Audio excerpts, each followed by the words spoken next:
This episode of Scientific Tuesdays is brought to you by Squarespace. On this week's episode of Scientific Tuesdays, we're going to play with smoke.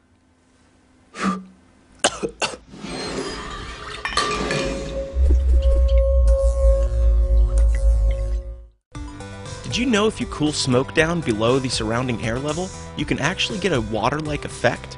Well, I'm going to show you how to do that today in some very simple steps. First, take a couple glasses or flasks, whatever you got laying around, and stick them in the freezer.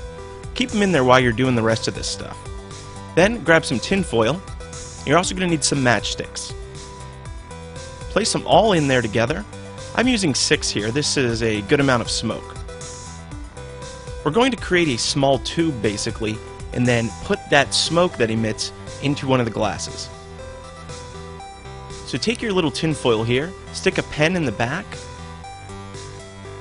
and roll up everything nice and tight.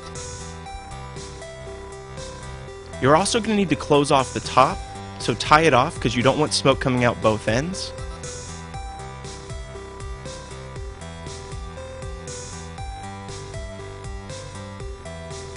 Make sure you get that really tight. Now let's take a look at how this is going to work exactly. So now I'll take a match and hold it up to where the match heads are. And after a few seconds, a plume of smoke will shoot out the back. What we want to do is capture that plume of smoke. So I've hooked the tube into a bottle. Now this is the bottle I just removed out of the freezer, so it is nice and cold. And the smoke will collect in there and quickly cool down. Alright, now let's see what we get when we test it out.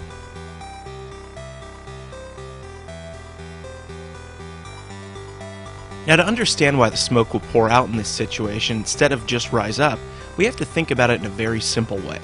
When the density of an object is less than the density of its surroundings, it will rise. Think of a hot air balloon.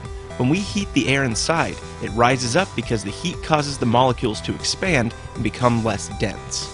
Typically, when smoke is emitted, it's already less dense than the surrounding air, so it rises up.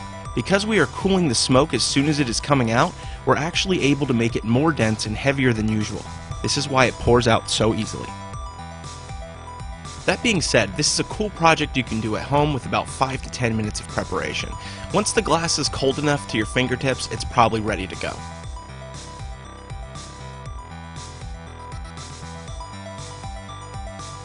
So here you go, a nice pool of smoke to go swimming in.